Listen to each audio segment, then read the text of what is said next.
वो हाँ, तो देखो सबसे पहले फिर से बता देता हूँ कि अभी जो स्टार्ट करने वाले हैं, क्या थोड़ा देर पहले हम लोग पढ़े थे किसके बारे में, वेपर प्रेशर के बारे में पढ़े थे, जहाँ पे लोअरिंग वेपर प्रेशर कोई सॉल्यूट डालते हैं तो उसका वेपर प्रेशर क्या होता है, कम हो जाता है। ये कॉन्सेप्ट हम लोगों ने पढ़ा था, और उस कॉन्सेप्ट के अकॉर्डिंग ये भी हम जाने थे कि अगर कोई भी सॉल्यूशन के अंदर सॉल्यूट डालते हैं तो उससे इफेक्ट पड़ता है, ये हमें पता है। इफेक्ट पड़ता है तो क्या का इफेक्ट पड़ता है कि अगर सॉल्यूट डालते हैं तो पहला वेपर प्रेशर का क्या होता है, वेपर प्रेशर का कम हो जाना, बॉइलिंग पॉइंट का बढ़ जाना, ये सब कॉन्सेप्ट हम लोगों ने पढ़ा था। लेकिन अभी वेपर प्रेशर पे चल रहे हैं, उसी का एक और भी टॉपिक है जिसमें नाम है Oswald dilution, Oswald Volker method. Oswald Volker method के अकॉर्डिंग क्या है कि इसमें किसी भी सॉल्यूट का अगर मॉलिक्यूलर वेट पता करना है तो हम उसको निकाल सकते हैं उस मेथड से। अब हम सोचेंगे और मॉलिक्यूलर वेट तो हमें पता होता है, जैसे ग्लूकोज का मॉलिक्यूलर वेट कितना है 180, और हमारा उसकी बात हम कर लेंगे यूरिया का 60। तो आखिर ये मॉलिक्यूलर वेट आया कैसे, अगर इसको परफेक्ट पता करना है तो इस तरीका से हम पता कर सकते हैं इस एक्सपेरिमेंट से। लेकिन ये बीच में रिलेशन किसके बीच में बताएगा, ये रिलेशन बताएगा हमारा वेपर प्रेशर के बारे में, मॉलिक्यूलर वेट के बारे में और वेट के बारे में रिलेशन बताएगा, या नंबर ऑफ मोल के बारे में रिलेशन बताएगा। चलो इस मेथड को हम सीखते हैं, उसके बाद क्वेश्चन भी इसको हम सॉल्व करेंगे। इस मेथड में है क्या, सबसे पहले ऑस्वाल्ड वॉल्कर मेथड में है क्या कि मान लो कि एक सबसे पहले एक कोई ले लिया एक सॉल्यूशन, ठीक है।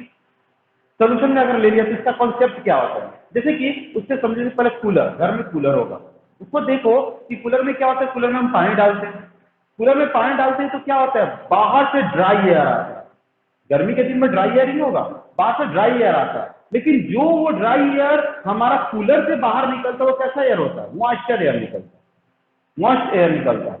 तो क्यों निकलता है, बाहर से ड्राई एयर है, फैन हमारा डायरेक्ट को खींचा, अंदर कूलर के अंदर हमारा क्या मौजूद है, वाटर मौजूद है या कोई सॉल्यूशन मौजूद है, वाटर मौजूद है, वो ठंडा रहता है। उसके बाद क्या होता है, जैसे वो कूलर से बाहर हवा आता है तो क्या होता है, वो ड्राई एयर किसमें कन्वर्ट होता है, मॉइस्ट एयर में, मॉइस्ट एयर में कन्वर्ट होता है। यानी हमारा उसका जो कूलर के अंदर जो वाटर है उसके वेपर प्रेशर की तरह वो अपना एडेप्टेशन कर लिया, उसकी तरह वो बन गया, तभी हमारा ठंडा हवा निकलता है कूलर से। वही कॉन्सेप्ट यहाँ भी है।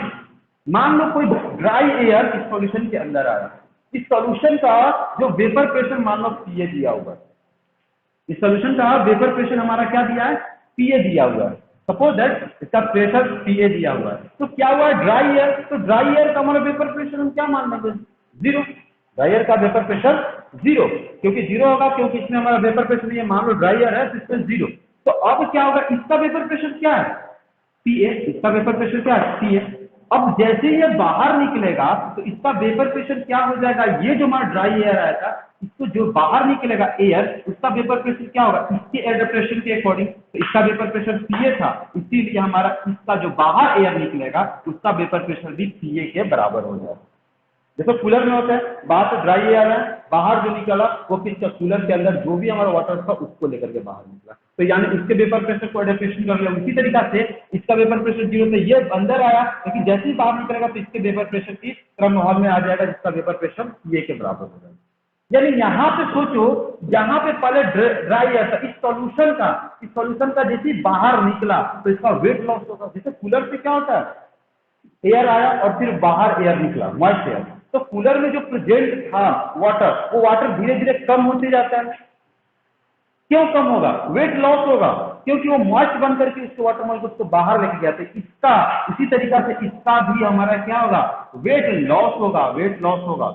वेट लॉस को डब्ल्यू माने तो कितना लॉस होगा, बाद में जितना था और पहले जितना था। बाद में वेपर प्रेशर कितना था, डायरेक्टली प्रोपोर्शनल है प्रेशर का, बाद में कितना है पीए, पहले कितना था जीरो, तो पीए माइनस जीरो क्या आएगा, पीए, यानी वेट लॉस होगा डायरेक्टली प्रोपोर्शनल पीए के बराबर। पीए माइनस जीरो तो हमारा पीए ही होगा, तो डायरेक्टली प्रोपोर्शनल क्या होगा, पीए के बराबर। वही अब हम केस नेक्स्ट में लेते हैं, अब थोड़ा और आगे समझते हैं।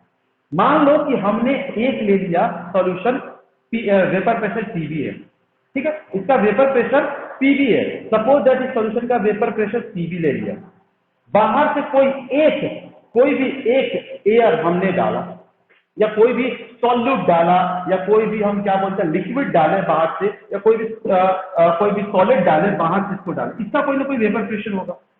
इसका वेपर प्रेशर पीए है, बाहर से कोई डाला गया उसका वेपर प्रेशर हमें पीए है, इस सॉल्यूशन का वेपर प्रेशर पीवी। तो तो ये क्या कर लेगा, एडप्ट, इसको एडप्ट करके वो क्या बन जाएगा, पीवी बन जाएगा, जैसे कूलर में तो पीवी बन जाएगा। लेकिन इस पीवी का वेपर प्रेशर और इसके वेपर प्रेशर में तुलना किया जाए, पहले वेपर प्रेशर इसका 5 था, मान लो इसका 8 हो गया, इसका 8 हो गया, तो इसका वेपर प्रेशर ज्यादा हो गया। इसका वेपर प्रेशर अगर ज्यादा हुआ, इसका वेपर प्रेशर पीवी अगर ज्यादा हो, अगर मैं बोल रहा हूं अगर ज्यादा हुआ, पीवी का वैल्यू ज्यादा है इसके तुलना में, पीवी का वैल्यू ज्यादा है इसके तुलना में, तो ज्यादा होगा तो इसका वेट लॉस होगा कि गेन होगा ये देखना है, इसका वेट लॉस होगा कि गेन होना है ये देखना है।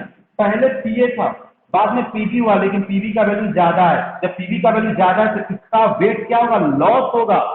जब ये वैल्यू ज्यादा है तो इसका वेट लॉस होगा, कम होगा तब तो ये ज्यादा बनेगा, तो ये कम होगा, वेट लॉस हुआ, तो वेट लॉस को हम मान लो, वेट लॉस को W1 मान लेते हैं, वेट लॉस को हम यहाँ पे W1 मान लेते हैं। तो वेट लॉस कितना हुआ, किससे डायरेक्टली प्रोपोर्शनल होगा, ये ज्यादा ये कम है, तो PB माइनस PA, तो weight loss directly proportional to PB minus P, ये आ जाएगा।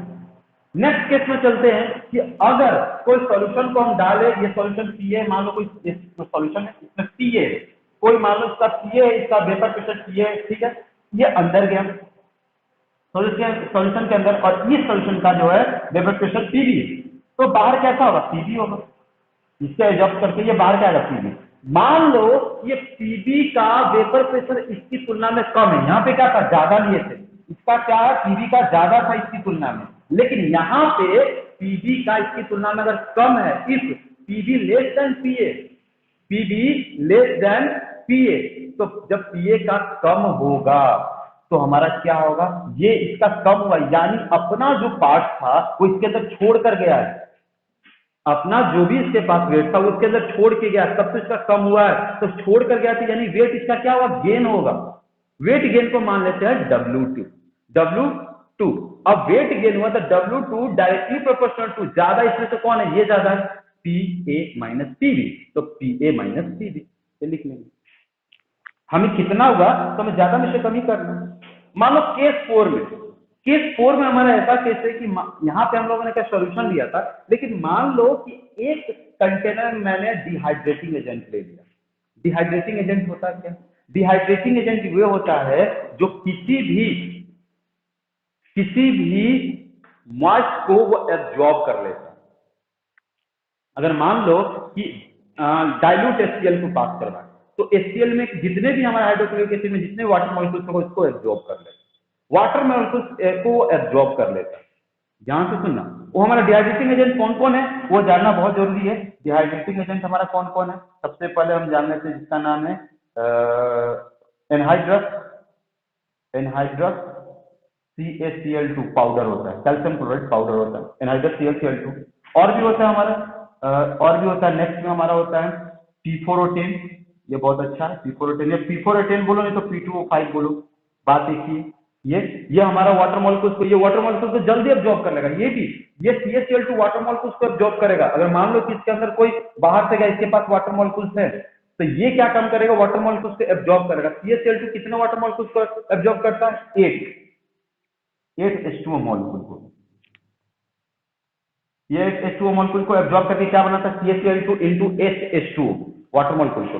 P4O10 ये भी वाटर मॉलिक्यूल्स को एब्जॉर्ब करता है, वाटर मॉलिक्यूल्स को एब्जॉर्ब करके ये क्या बनाता है, H3PO4 बना लेता है। उसी तरीके से एक और भी डिहाइड्रेटिंग एजेंट होता है जिसमें हमारा H2SO4, H2SO4, ये भी कॉन्सेंट्रेटेड H2SO4 हमारा क्या कर लेता है, कॉन्सेंट्रेटेड की बात कर लेते हैं, कॉन्सेंट्रेटेड H2SO4 क्या कर लेता है हमारा, ये भी वाटर एब्जॉर्बर है, वाटर को एब्जॉर्ब कर लेता है।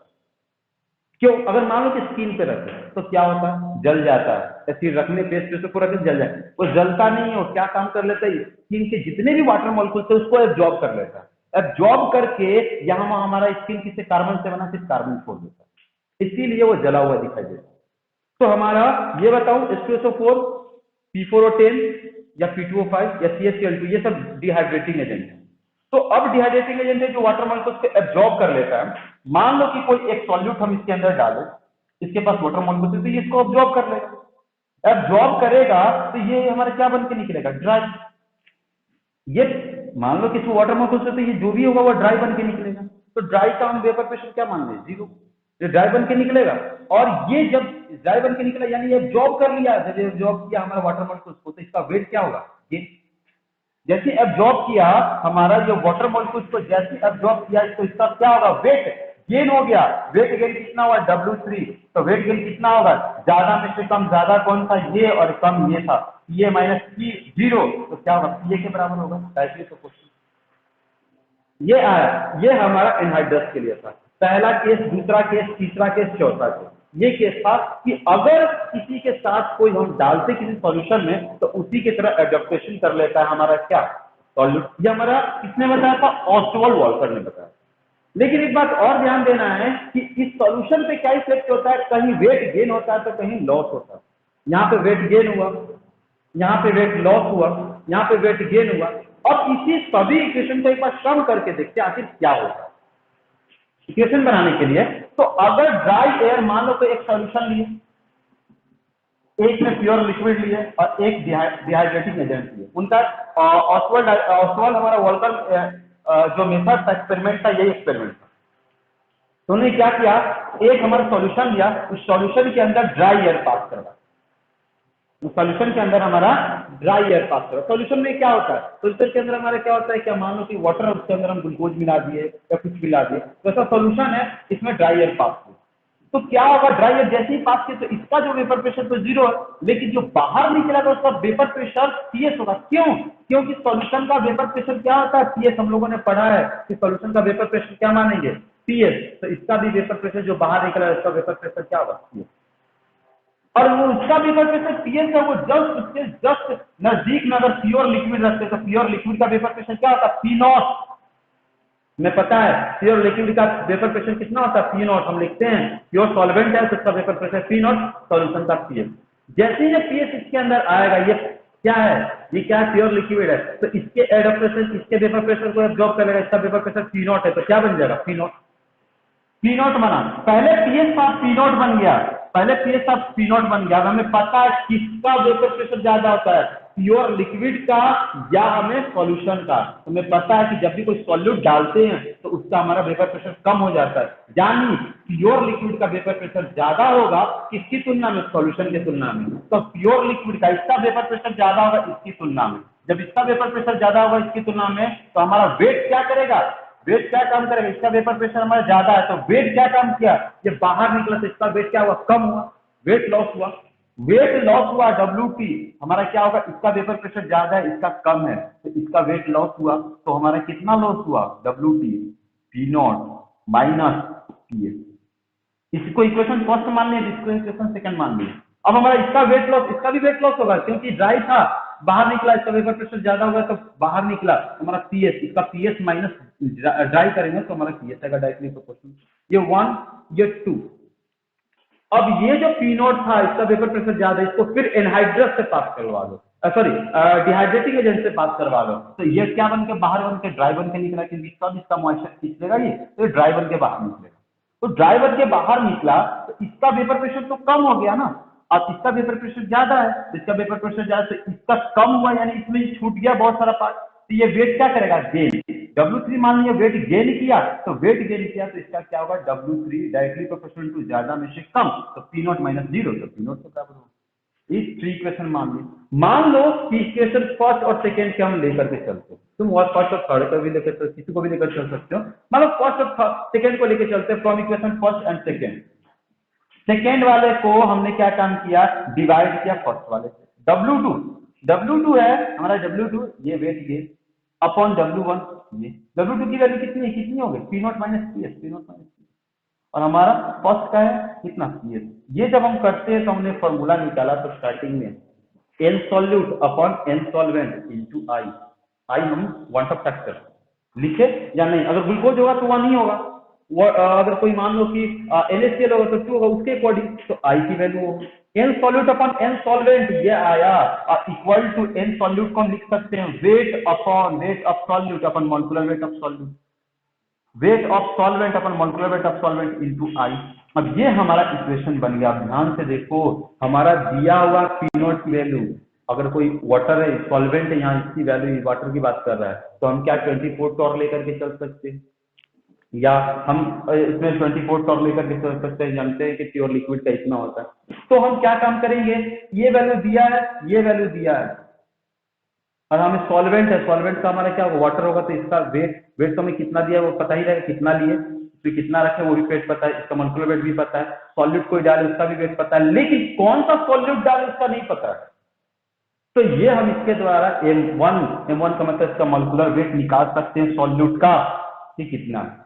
जब ये सब वैल्यू दिया तो इसका मोलेकुलर वेट निकाल सकते हैं। तो ये था हमारा क्या, ऑस्टवर्ल्ड वॉल्कर मेथड, जिसके द्वारा हम किसी भी सॉल्यूशन के द्वारा हम देख सकते हैं कि पास करवाने पे उसका हमारा वेपर प्रेशर और मॉलिक्यूलर वेट या नंबर ऑफ मोल में क्या रिलेशन होता है।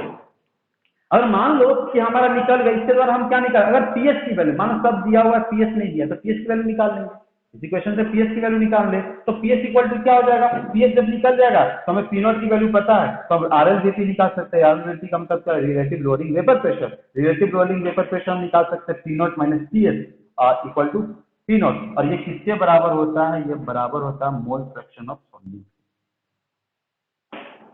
हम पढ़े RLJP mole fraction of solute के बराबर होता है। तो ये था हमारा ऑस्टवर्ल्ड वॉल्कर मेथड, इसका स्क्रीनशॉट ले लो। देखो वेपर प्रेशर के बारे में तो हम लोगों ने जाना है, वेपर प्रेशर में हमें क्या था कि वेपर प्रेशर का कम होना ज्यादा होना ये तो बात है, लेकिन किस पे डिपेंडेंट था, नंबर ऑफ मोल से हम निकाल सकते थे या मोल फ्रैक्शन से निकाल सकते थे, किसी भी तरीका से हम वेपर प्रेशर को कैलकुलेट कर सकते थे। तो यहाँ पे देखो 6 ग्राम यूरिया, पहले क्वेश्चन को देखते हैं कि 6 ग्राम यूरिया है एंड 68.5 ग्राम शुगर है, 6 gram urea and 68.5 gram sugar है added in 90 gram of water, यानी सॉल्यूट इसमें दो मिलाया गया है, एक हमारा यूरिया भी और शुगर भी, in 90 gram water at 25 degree celsius, 25 degree celsius पे, then calculate vapour pressure of solution, vapour pressure of water at 25 degree celsius में 24 टॉर दिया हुआ है, टॉर पे निकालेंगे। अगर और भी चीज पे निकालना है तो उस पे भी निकाल सकते हैं, हम क्या बोलते हैं, सब चीज हम निकाल सकते हैं, टॉर के अलावा हम एटीएम पे भी निकाल सकते हैं, मैं सबका वैल्यू बता दूंगा, उस वैल्यू को पुट करके देख लेंगे। तो अब देखो सबसे पहले क्वेश्चन को नंबर 1 क्वेश्चन को बनाना है, तो हम क्या काम करेंगे, यूरिया दिया है, तो यूरिया दिया है, तो यूरिया का क्या दिया है, यूरिया का वेट दिया है, वेट कितना दिया है 6 ग्राम, मॉलिक्यूलर वेट यूरिया का कितना होता है 60 ग्राम, तो हमारा नंबर ऑफ मोल यूरिया का क्या आएगा, यूरिया का नंबर ऑफ मोल क्या आएगा 6/60, यानी 0.1 मोल आ जाएगा, निकाल लेंगे। शुगर की बात कर लेते हैं, शुगर की बात कर लेते हैं, तो शुगर का हमारा क्या है, शुगर का वेट दिया हुआ है, कितना दिया वेट शुगर का 68.5 ग्राम, मॉलिक्यूलर वेट शुगर का कितना होता है 342 ग्राम, मॉलिक्यूलर वेट शुगर का 342 ग्राम होता है, हाँ 342 ग्राम होता है। इसका नंबर ऑफ मोल निकालो शुगर का, तो क्या आएगा नंबर ऑफ मोल हमारा 68.5/342, इसको कट करेंगे आएगा हमारा 0.2 मोल के बराबर, हाँ 0.2 मोल के बराबर है।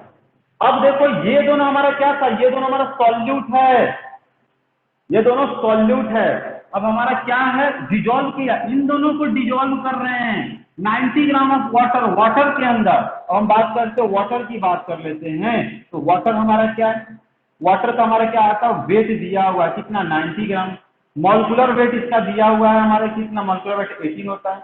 हम इसका नंबर ऑफ मोल निकालेंगे वाटर का, तो वाटर का क्या आएगा, वेट अपॉन मॉलिक्यूलर वेट, तो 90/18, तो हमारा कितना आएगा 5 मोल, ये इतना आ गया हमको। अब हमें देखेंगे, ध्यान से देखेंगे कि अगर हमें निकालना है, क्या निकालना है, calculate vapour pressure of solution, solution का वेपर प्रेशर निकालना है। क्वेश्चन में पूछ रहा है पीएच की वैल्यू क्या होगी, हमें पी नॉट की वैल्यू पता है, पी नॉट की वैल्यू कितनी होती है, या vapour pressure of water P not यानी सॉल्वेंट की वैल्यू कितनी है 24 टॉर। ये पी नॉट का मतलब vapour pressure of solvent, pH का मतलब वेपर प्रेशर ऑफ सॉल्यूशन। तो हमें पता निकाल सकते हैं हम लोग तुरंत देखे थे कि अगर ये निकालना है तो हमें वैल्यू क्या था, हमारे दो वैल्यू था, हमारा P naught minus PH upon PH, ये फॉर्मूला इक्वल टू क्या होता है, number of mole of solute upon number of mole of solvent into i, ये अभी देखे थे 1 factor, P naught minus P S. अब number of mole of solute कौन है, ये दोनों मिलने पे सॉल्यूट है, तो टोटल नंबर ऑफ मोल कितना हुआ, total number of mole of solute क्या हो जाएगा हमारा, ध्यान से देखो क्या होगा, इसका हमारा कितना था 0.1 0.2 कितना 0.1 प्लस 0.2 मतलब कितना का 0.3। Total number of mole of solute हमारा 0.3, तो 0.3 आ गया, तो यहाँ number of mole of solute 0.3 रखेंगे। वन ऑफ फैक्टर, यूरिया भी नॉन इलेक्ट्रोलाइट है, शुगर भी नॉन इलेक्ट्रोलाइट है, तो आई का वैल्यू कितना हो गया 1, यहाँ पे रख देंगे number of mole of solute. Number of mole of solvent, solvent कितना है 5, तो यहाँ पे क्या हो 0.3 अपॉन 5। पी नॉट की वैल्यू पता है 24, और तो पी एच की वैल्यू नहीं निकलेगा, निकल जाएगा पक्का, ये निकल जाएगा ना 24 और क्या पी एच हम निकाल सकते हैं। दूसरे तरीका से अगर निकालना, दूसरा फॉर्मूला से भी निकाल सकते हो, मोल fraction of solute, mole fraction of solute के अकॉर्डिंग भी निकाल सकते हो। तो चलो इसको स्क्रीनशॉट ले लो, डाउट है तो पूछो।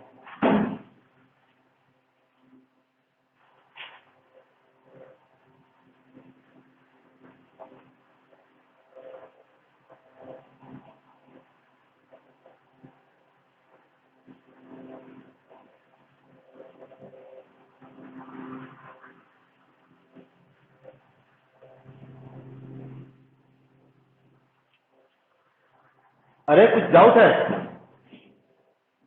बोलो। इस तरीका से भी हम निकाल सकते हैं, एक और हमें आर एल बीपी के द्वारा अगर निकाले तो कैसे होगा, आर एल बीपी के द्वारा P naught minus P S upon P naught equal to mole fraction of solute. Mole fraction of solute हमारा क्या होगा, मोल फ्रैक्शन ऑफ सॉल्यूट क्या होगा हमारा, ध्यान से देखना, सॉल्यूट का मोल फ्रैक्शन, तो number of mole of solute, number of mole of solute upon number of mole of solute plus number of mole of solvent, तो number of mole of solute कितना हो 0.3 का 5, रख के फॉर्मूला पे निकाल सकते हैं। जिससे निकालो इससे निकालना, P naught minus P S अपन पी एस है, यहाँ P naught minus P S upon P not है, इस तरीका से निकालो, इस तरीका से निकालो, जो टेबल है। तो अब नेक्स्ट क्वेश्चन पे चलते हैं। ये नेक्स्ट क्वेश्चन थोड़ा कॉन्सेप्चुअल है। Calculate the weight of urea added 100 gram of water. कोई एक कंटेनर में 100 ग्राम वाटर ले लिए, उससे पूछ रहा है कि यूरिया कितना एडेड किया जाए, तो दैट एडेड करने पे उसका वेपर प्रेशर, हमेशा जब भी कोई सॉल्यूट ऐड करते हैं तो वेपर प्रेशर क्या होता है, डिक्रीज होता है, तो वेपर प्रेशर डिक्रीजेज बाय 25%। जितना उसका वेपर प्रेशर था वो डिक्रीज कर गया, कितना 25% डिक्रीज कर गया। यानी also calculate the molality of solution का रिलेटिव कैलकुलेट करना है। यहां तो नॉट 25% डिक्रीज किया, यानी अगर इसका बात करें रिलेटिव लोअरिंग वेपर प्रेशर क्या है 25%, कितना कम हुआ वही हुआ ना, 25% डिक्रीज हुआ, तो रिलेटिव लोअरिंग वेपर प्रेशर क्या होता है, कितना कम होता है। तो हमें रिलेटिव लोअरिंग वेपर प्रेशर में पता है, रिलेटिव लोअरिंग वेपर प्रेशर हमें पता है, फॉर्मूला क्या होता है, P naught minus P S upon P naught equal to number mole fraction of solute, mole fraction of solute, या हम इसको P naught minus P S upon P naught equal to number of mole of solute upon number of mole of solute और plus number of mole of solvent, यही होता है हमारा relative lowering vapour pressure. और ये बोल रहा है क्या, सॉल्यूट को ऐड करने के बाद 25% डिक्रीज कर गया, यानी रिलेटिव लोअरिंग वेपर प्रेशर कितना दिया 25%, इसकी वैल्यू बोला है 25%। जब ये 25% बोला है कि यानी relative lowering vapour pressure question के अकॉर्डिंग 25% दिया हुआ है, ठीक है, 25% दिया हो तो इसको हम 25% लिखो, हमारा पहले में क्या करेंगे 25 upon 100 equal to P naught minus P S upon P naught, इसको ऐसे लिख सकते हैं। जब ऐसे इसको लिखेंगे तो हमारा क्या आएगा, ये हमारा कट करो तो कितना आएगा हमारा 1/4 equal to P naught minus P S upon P naught, तो हमारा वैल्यू क्या आएगा, हमारा आ जाएगा, हमारा कितना आएगा 4 P naught minus 4 P S equal to P naught, तो इसका वैल्यू कितना आएगा पी नॉट, हमारा क्या आएगा 3 P naught equal to 4 P S, ये आ गया। तो हमारा क्या आएगा पी नॉट की वैल्यू, पी एस की वैल्यू कितना आ जाएगी, पी एस की वैल्यू आ गया, हमारा पी एस की वैल्यू क्या आएगी 3 P naught upon P S. या पी नॉट या ऐसे इसको लिख सकते हो, पी नॉट इक्वल टू क्या आ जाएगा, पी नॉट इक्वल टू क्या आएगा, 4 PS upon P not, 4 PS upon 3। ये दो वैल्यू आ गई, इन दोनों में वैल्यू से कोई भी यूज कर सकते हो। ये हमारा 25% आ गया। और मान लो कि हमारा 25% जब ये आ गया, 25% ये था तो 25% ये भी था, ये बराबर है ना, ये 25% है हमारा आर एन देखिए, तो ये इसके बराबर थी, ये इसके बराबर भी है। तो हमारा देखेंगे एन मोल ऑफ सॉल्यूट यानी 25 upon 100 equal to N mole of solute upon N mole of solute plus N mole of solvent. N mole of solute 20, इसको कट करेंगे तो 1/4 equal to N mole of solute upon N mole of solute plus N mole of solvent. तो मैं इसको into करो तो 4 N mole of solute equal to हमारा क्या आएगा, 4 क्या आएगा, N mole of solvent plus N mole of solvent, solute plus solvent, ये आएगा।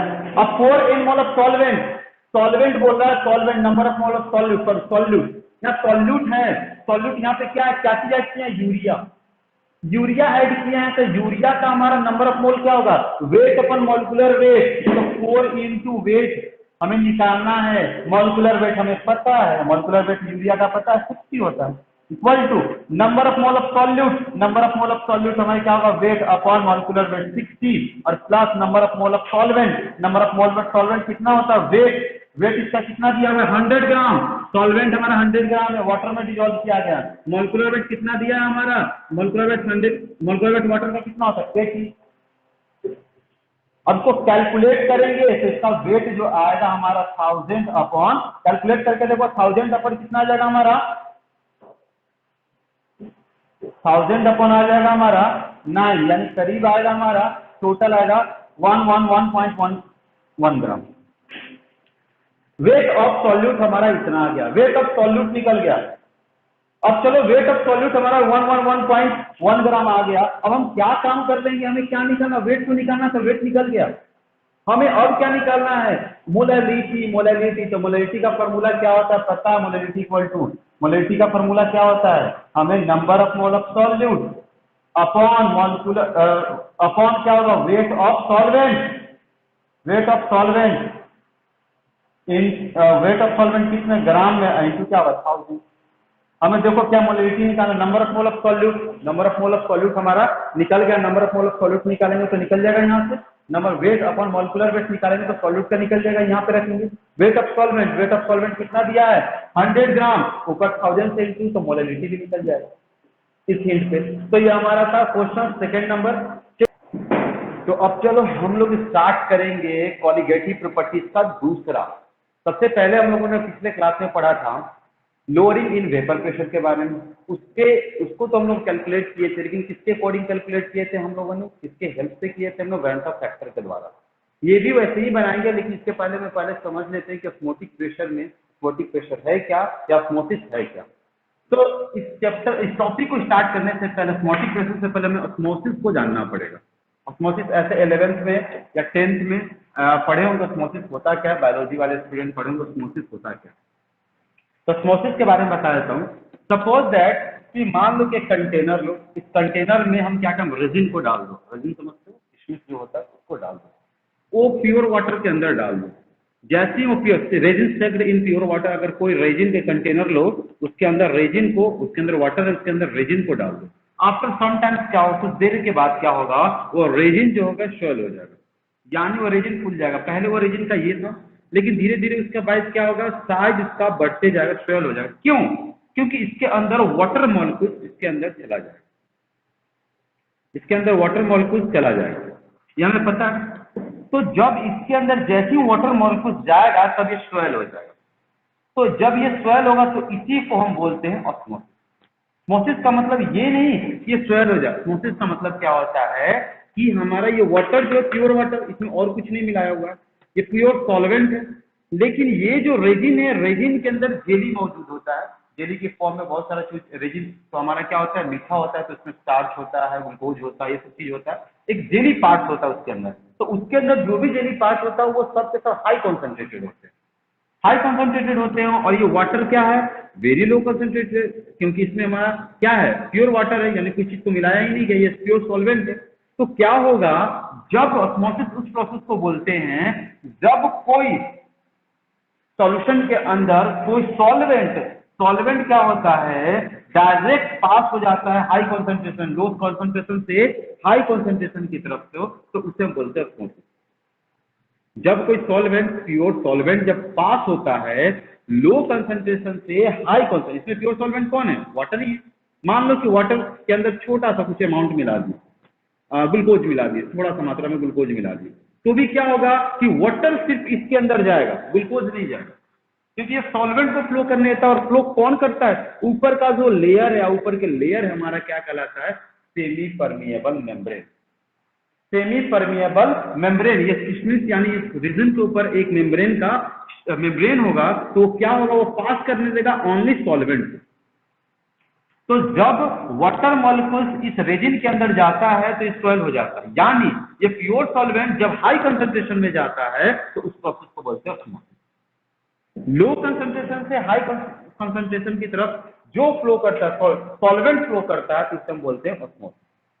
देखो यहाँ पे एग्जांपल में, अगर मान लो नेक्स्ट एग्जांपल ये लिया, अगर ये स्वेल जो हुआ है उसको फिर से एक कंटेनर लिया, उस कंटेनर में स्वेल जो हमारा था, हमारा रेजिन था, उसको एक कंटेनर में रख दिया, लेकिन उस कंटेनर में कंसंट्रेटेड NaCl डाल, पहले वाटर था लेकिन कंसंट्रेटेड NaCl, कंसंट्रेटेड बहुत सारा NaCl मिला करके डाल दिया उसके अंदर, तो वो क्या होगा, अब इसका कंसंट्रेशन हाई है और इसका रेजिन जो था उसका कंसंट्रेशन क्या होगा, लो, क्योंकि इसमें वाटर है।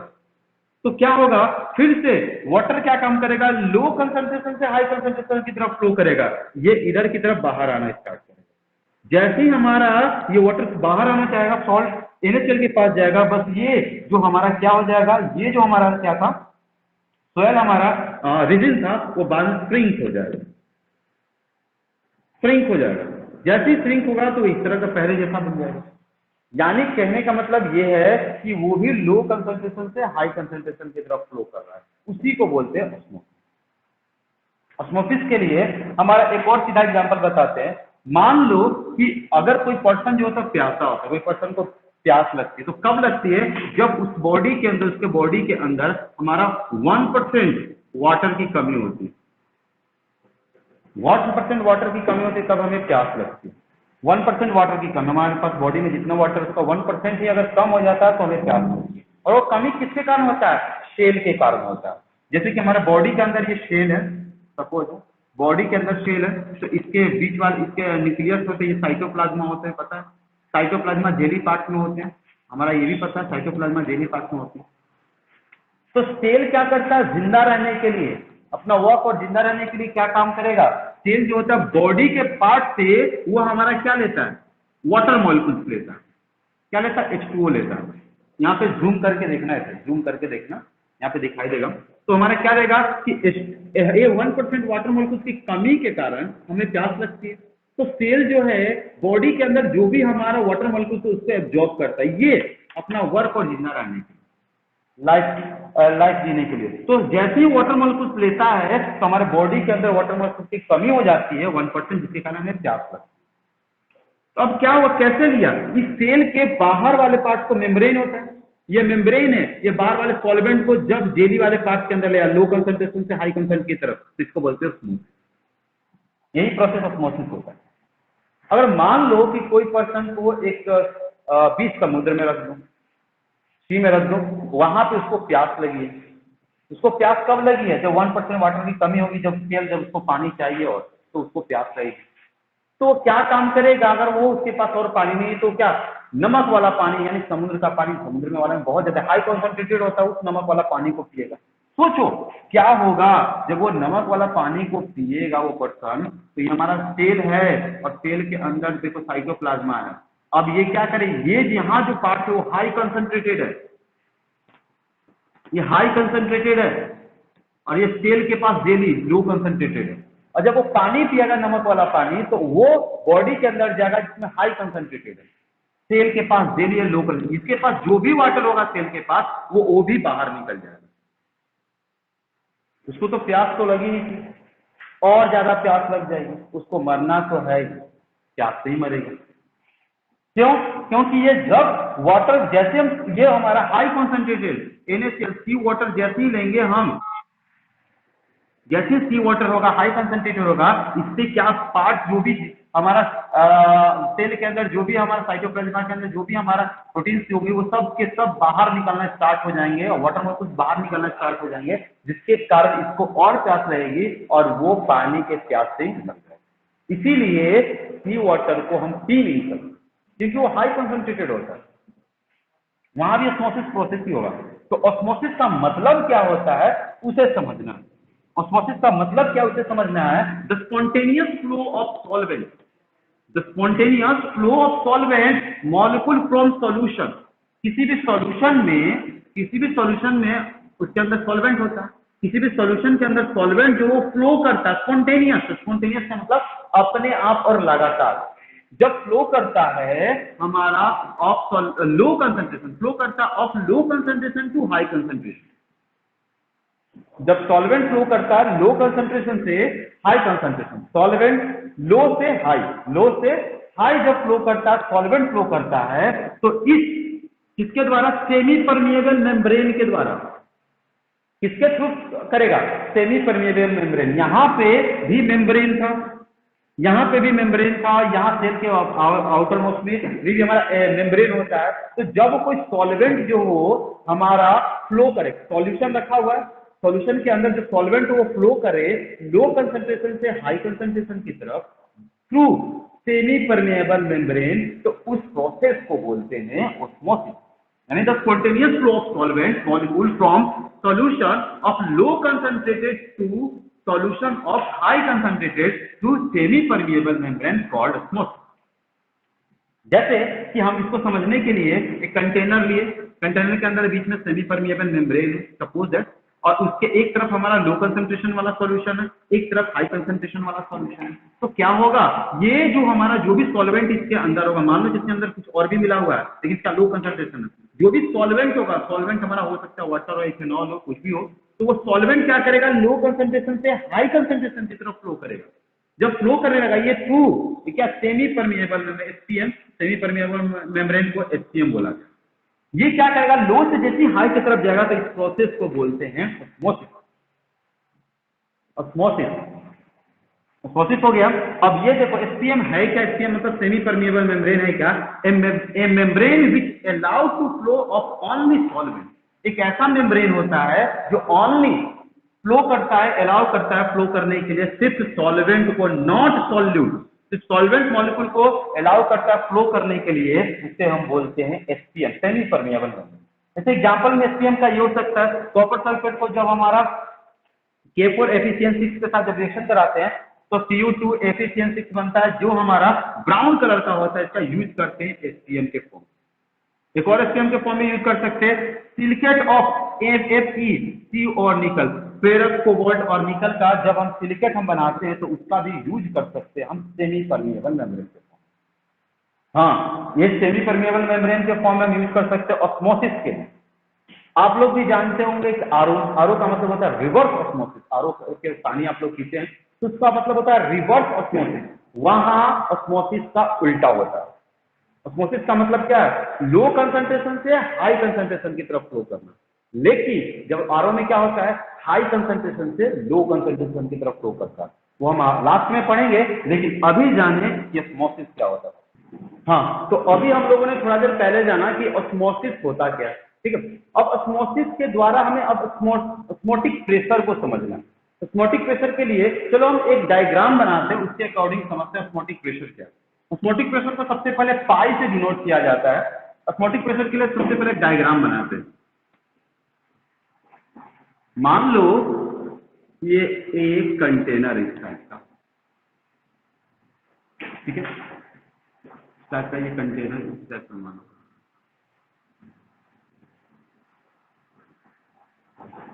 और इसके अंदर सेमी परमिएबल मेम्ब्रेन, मान लो ये सेमी परमिएबल मेम्ब्रेन है।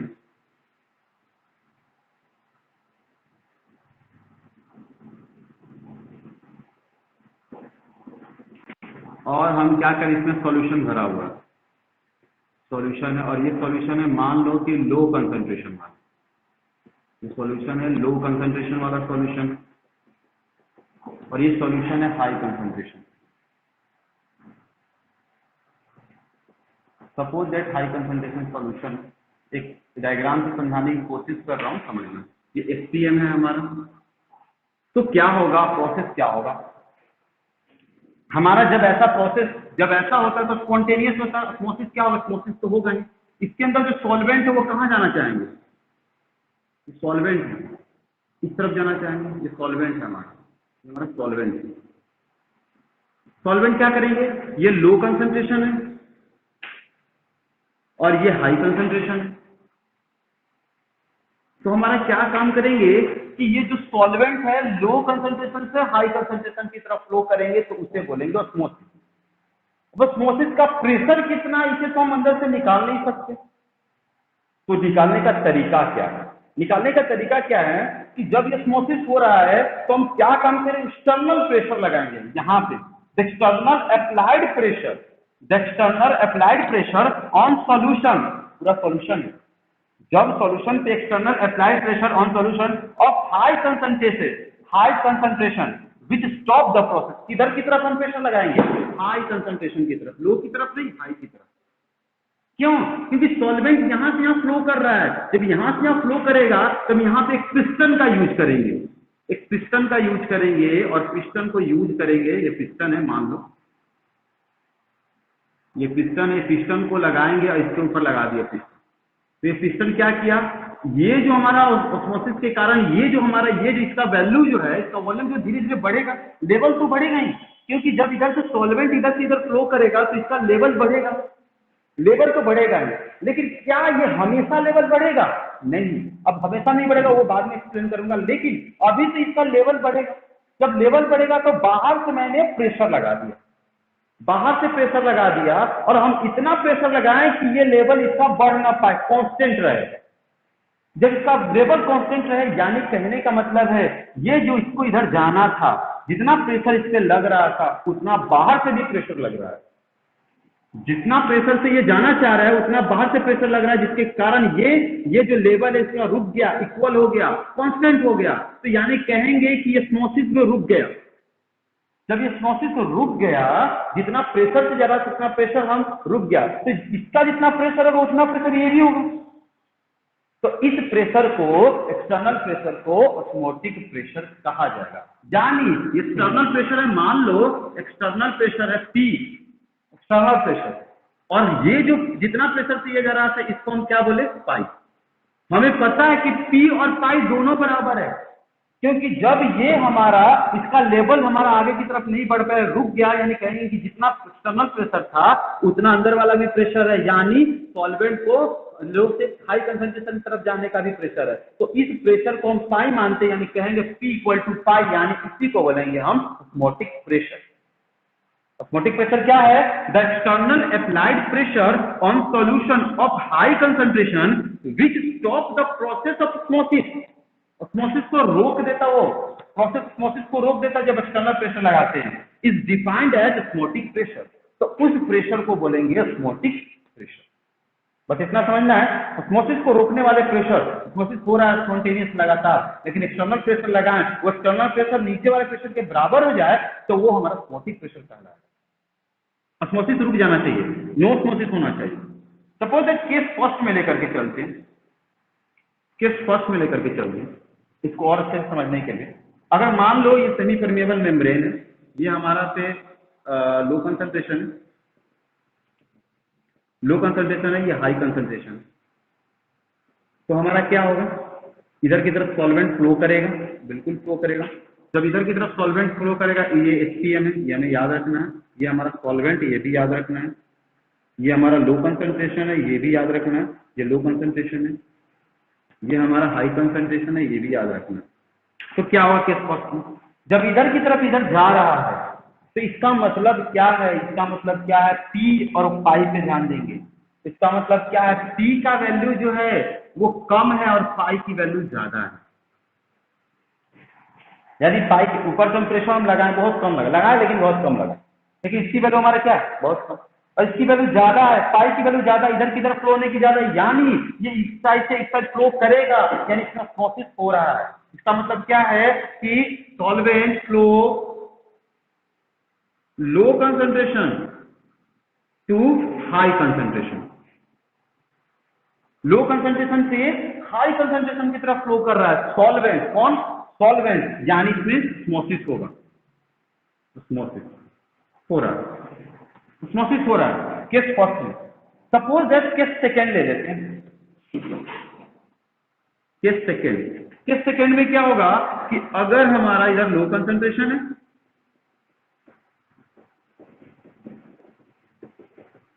ठीक है, इधर हाई कंसंट्रेशन को बना लेते हैं, इधर हाई कंसंट्रेशन है, चलो अब ये हाई कंसंट्रेशन है, ये हाई और ये लो कंसंट्रेशन। अब हमारा ये क्या होगा, हम क्या करते हैं, उसमें प्रेशर लगाते हैं P equal to pi, P equal to pi. जितना P का प्रेशर है, जितना P का प्रेशर एक्सटर्नल प्रेशर, उतना पाई का भी। जितना हमारा सॉल्वेंट फ्लो, सॉल्वेंट हमारा क्या कर रहा है, लो से हाई की तरफ फ्लो करने में जितना प्रेशर लगा रहा है, उतना बाहर वाला भी प्रेशर दे दिए। जब दोनों प्रेशर है तो ऑस्मोसिस क्या हो जाएगा, और रुक जाएगा, स्टॉप द ऑस्मोसिस, ऑस्मोसिस रुक जाएगा, यानी सॉल्वेंट कहीं नहीं जाएगा। सॉल्वेंट हमारा कांस्टेंट सेमी परमिएबल पे ही रुका रहेगा, कांस्टेंट ही है। यहाँ पे हम बोलेंगे नो ऑस्मोसिस, ऑस्मोसिस हमारा यहाँ पे नहीं होगा, बिल्कुल नहीं होगा। जब ऑस्मोसिस नहीं होगा तभी हमारा एक्सटर्नल प्रेशर किसके बराबर होगा, पाई के बराबर। पाई का मतलब क्या है, ऑस्मोटिक प्रेशर, तो उसी को ऑस्मोटिक प्रेशर कहते हैं। अगर केस थर्ड लेना चाहो तो केस थर्ड में क्या होगा, केस थर्ड में क्या होगा, अगर P की वैल्यू ज्यादा हो, ग्रेटर देन पाई, P की वैल्यू ग्रेटर देन पाई, पाई से ज्यादा हो।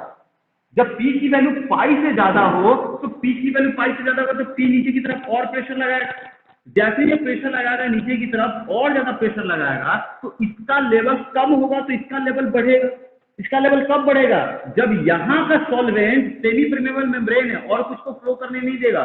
सेमी परमेबल मेम्ब्रेन जो सिर्फ सॉल्वेंट को फ्लो करने देता है, तो वो सॉल्वेंट जो भी यहाँ पे था वो यहाँ से यहाँ की तरफ आएगा, यानी हाई कंसंट्रेशन से लो कंसंट्रेशन की तरफ। जब P की वैल्यू ज्यादा हो, इधर ज्यादा प्रेशर लगाएंगे तो हमारा सॉल्वेंट जो होगा हाई से लो की तरफ जाएगा, तो उसे हम बोलेंगे रिवर्स ऑस्मोसिस, जिसको RO भी बोलते हैं। यानी बाहर से इतना प्रेशर लगाएं कि जो हमारा इधर की तरफ सॉल्वेंट फ्लो हो रहा है तो वो वापस इस साइड में आ जाए। तो केस थर्ड में वही बनाएंगे, इस साइड से इस तरफ आ जाए, तो उसे हम बोलते हैं रिवर्स, यानी वो भी पॉसिबल है। तो अब देखते हैं, इसको पहले स्क्रीनशॉट ले लो, आगे में रिवर्स ऑस्मोसिस के साथ आगे में केस बताऊंगा कि अगर प्रेशर है तो कैसे है, रॉड फ्लो क्या है, इसके बारे में पहले इसको स्क्रीनशॉट ले लो। देखो अभी हम लोगों ने ऑस्मोटिक प्रेशर, ऑस्मोसिस कहते हैं किसको, ये जाने ऑस्मोटिक प्रेशर होता क्या वो जाने। लेकिन अब हमें पढ़ना ऑस्मोटिक प्रेशर का केमिकल यानी मैथमेटिकल एक्सप्रेशन क्या होता है। उसको मैथमेटिकल एक्सप्रेशन को हमारे एक्सप्लेन किए थे रॉल्स ने। तो रॉल्स लॉ क्या कहता है, रॉल्स ने कहा था कि द ऑस्मोटिक प्रेशर, किसी भी सॉल्यूशन का ऑस्मोटिक प्रेशर जो होता है, osmotic pressure of solution is directly proportional to molar concentration and temperature of solution. उनका कहना था किसी भी सॉल्यूशन का जो ऑस्मोटिक प्रेशर जो होता है, ऑस्मोटिक प्रेशर यानी पाई की जो वैल्यू होती है वो डायरेक्टली प्रोपोर्शनल होता है, किसके डायरेक्टली प्रोपोर्शनल, कंसंट्रेशन, उस सॉल्यूशन का जो कंसंट्रेशन होगा एंड उसके टेम्परेचर, जितना सॉल्यूशन का टेम्परेचर हो। यानी कहने का मतलब डायरेक्टली प्रोपोर्शनल का मतलब क्या है, अगर सॉल्यूशन का कंसंट्रेशन बढ़ाएंगे तो ऑस्मोटिक प्रेशर भी बढ़ेगा, अगर मान लो सॉल्यूशन का टेम्परेचर बढ़ाएंगे तो भी ऑस्मोटिक प्रेशर बढ़ेगा। सपोज दैट कि अगर फ्लो होना है, मान लो कि हमारा लो से हाई की तरफ फ्लो हो रहा है, कोई सॉल्वेंट लो से हाई की तरफ फ्लो हो रहा है, तो उसको और गर्म करो। जैसे हीट देंगे तो जितने स्पीड से वो फ्लो कर रहा था, जितना प्रेशर लगाकर फ्लो कर रहा था, उसका प्रेशर और हाई हो जाएगा और जल्दी से फ्लो करेगा। यही बात है कि ऑस्मोटिक प्रेशर होगा वो डायरेक्टली प्रोपोर्शनल टू कंसंट्रेशन का, और हमारा क्या होगा, हमारा ये टेम्परेचर ऑफ सॉल्यूशन का। तो पाई जो होगा डायरेक्टली प्रोपोर्शनल टू टी मतलब कंसंट्रेशन, पाई है directly proportional to T for temperature. Equation first, equation second, हमें पता है जब दोनों एक ही जैसा है तो पाई को हम क्या बोलेंगे, directly proportional to T into T हम कह सकते हैं कंसंट्रेशन एंड टेम्परेचर। अब ये डायरेक्टली प्रोपोर्शनल के जगह को हम हटाते हैं तो इक्वल कोई ना पुट होगा, जब इक्वल पुट होगा तो यहाँ पे कोई ना कोई कांस्टेंट आएगा, और कांस्टेंट क्या है, कांस्टेंट क्या आया एस, और एस हमारा क्या है कांस्टेंट, इसको सॉल्यूशन कांस्टेंट भी बोलते हैं। एक नजर यहाँ पे डालते हैं कि हम पता है कि पीवी इक्वल टू एनआरटी, जब पी मतलब प्रेशर लेते हैं तो N upon V R T होता है, तो एन अपन वी को कंसंट्रेशन बोलते हैं C R T, P equal to C R T. तो सी यहाँ पे कंसंट्रेशन, आर का पर gases constant, H for solution constant, T for temperature, यानी ये दोनों वैल्यू एक ही है, और ये आइडियल गैस के लिए, ये हमारा सॉल्यूशन के लिए। और किसी का ऑस्मोटिक प्रेशर जो है वो सीएसटी के बराबर होगा, सी फॉर कंसंट्रेशन, एच फॉर हमारा सॉल्यूशन कांस्टेंट। तो एस यहाँ पे जो वैल्यू होगा, यहाँ पे आर का जो वैल्यू होता है वहीं एस का भी वैल्यू होगा कांस्टेंट का। तो सॉल्यूशन कांस्टेंट आर के वैल्यू या एस की वैल्यू क्या होती है 0.082 एटीएम लीटर पर केल्विन पर मोल। ये किसके, ये हमारे किसमें है एटीएम के फॉर्म में, एटीएम के फॉर्म में है। ये हमारा प्रेशर को एटीएम के फॉर्म में निकालना है, तो जूल के फॉर्म में निकालना तो ये, और हमें कैलोरी के फॉर्म में निकालना है, तो ये हम तरीका से इस्तेमाल कर सकते हैं, यहाँ पे ले सकते हैं वैल्यू। अगर तो हमारा पाई इक्वल टू सीएसटी, अगर क्वेश्चन पूछा जाए, इसका रिलेटेड क्वेश्चन पूछा जाए, मेरा ऑस्मोटिक प्रेशर क्या होता है directly proportional to temperature of solution and concentration of solution, इसका फॉर्मूला है पाई इक्वल टू सीएसटी। कोई इसको बोल मत देना छत्रपति शिवाजी टर्मिनल, ऐसा मुंबई का सबसे बड़ा मुंबई का जो टर्मिनल है, मुंबई जहाँ ट्रेन रुकती है वहां पे छत्रपति शिवाजी टर्मिनल, तो इससे हम याद किए, तुम लोग भी याद कर सकते हो। Pi equal to CST, concentration, solution constant and temperature. अब इसके एक क्वेश्चन यहाँ पे देते हैं ऑस्मोटिक प्रेशर से, calculate osmotic pressure for 6% urea solution at 27 degree Celsius. अब 6% यूरिया सॉल्यूशन के लिए निकालना है, तो हमें क्वेश्चन में दिया 6% यूरिया सॉल्यूशन, जैसे ही मैंने बताया 6% का दिया, परसेंट स्ट्रेंथ ऑफ सॉल्यूशन दिया है, तो उसके जल्दी से कंसंट्रेशन निकालो। कंसंट्रेशन निकालने का तरीका यानी मोलरिटी, तो मोलरिटी क्या होगा, मोलरिटी निकालने का फॉर्मूला है गिवन, देखो गिवन क्या दिया है हमारा, स्ट्रेंथ ऑफ सॉल्यूशन दिया है, स्ट्रेंथ ऑफ सॉल्यूशन दिया है हमारा 6%, किसका लिया है यूरिया, यूरिया दिया 6%, तो 6% यूरिया देन इसका मोलरिटी निकालना है, तो यूरिया का मोलिकुलर वेट ऑफ यूरिया का हमारा मोलिकुलर वेट कितना होगा 60 होता है, 6% बोला है, तो हमारा मोलरिटी निकाल सकते, मोलरिटी इक्वल टू क्या होगा x% यानी 6 into 10/m0, ये मोलरिटी है। यहाँ पे W/V नहीं के फॉर्म में मानेंगे क्योंकि कुछ नहीं दिया, तो W/V के फॉर्म में मानेंगे, तो 6 इंटू ये, तो हमारा क्या होगा ये वैल्यू 60 अपॉन मोलिकुलर वेट 60, तो क्या आएगा 1 आएगा। मोलरिटी जब 1 आ गया तो हमारा फॉर्मूला कहता है, फॉर्मूला क्या कहता है हमारा, P pi equal to CST, pi निकालना है, C की वैल्यू C लिख दिया, C की वैल्यू कितना है 1, पाई इक्वल टू CST, पहले फॉर्मूला लिख लेते हैं, C की जगह कितना लिखना है 1, S की जगह पे कितना रखेंगे, एटीएम में निकालेंगे तो 0.082 N2, T की वैल्यू टेम्परेचर 27 डिग्री सेल्सियस है, टेम्परेचर अगर 27 डिग्री सेल्सियस है तो इसको केल्विन में हमेशा, और 300 डिग्री सेल्सियस 300 केल्विन हो जाएगा, तो इंटू 300 इंटू करके जो आएगा हमारा आंसर हो जाएगा। समझ में आ गया कि ऐसे हम ऑस्मोटिक प्रेशर का क्वेश्चन सॉल्व करेंगे। नॉर्मल क्वेश्चन है कि अगर कोई दे दिया, अगर 6% यूरिया सॉल्यूशन दे दिया या मोलरिटी दे दिया या कुछ और वेट दे दिया, तो हमें सबसे पहले हमें क्या निकालना है, ऑस्मोटिक प्रेशर निकालने के लिए हमें कंसंट्रेशन चाहिए ही, ये वैल्यू तो हमें पता है, टेम्परेचर हमें पता हो सकता है बिल्कुल, जिससे अगर जो टेम्परेचर हमें निकालना क्या है ऑस्मोटिक प्रेशर के लिए, ओनली कंसंट्रेशन। क्वेश्चन में कुछ भी दिया है, कंसंट्रेशन को निकालो, हमें इसकी वैल्यू पता है, किस बारे में पूछ रहा है, एटीएम के बारे में पूछ रहा है तो वो केल्विन के बारे में हो, और कैलोरी के बारे में हो वो, उसके बाद हमें टेम्परेचर रख देंगे। चलो कई क्वेश्चन पे ऐसा भी होता है टेम्परेचर के अकॉर्डिंग हमारा वो वैल्यू हमारा, एक और भी मैं तरीका बताऊंगा शॉर्ट तरीका से कैसे हम सॉल्व करते हैं इस क्वेश्चन को, ऑस्मोटिक प्रेशर वाले को। तब तक इसका स्क्रीनशॉट ले लो, और पिछले क्लास में जिसका डाउट था वो क्वेश्चन पूछो, मैं बता देता हूँ।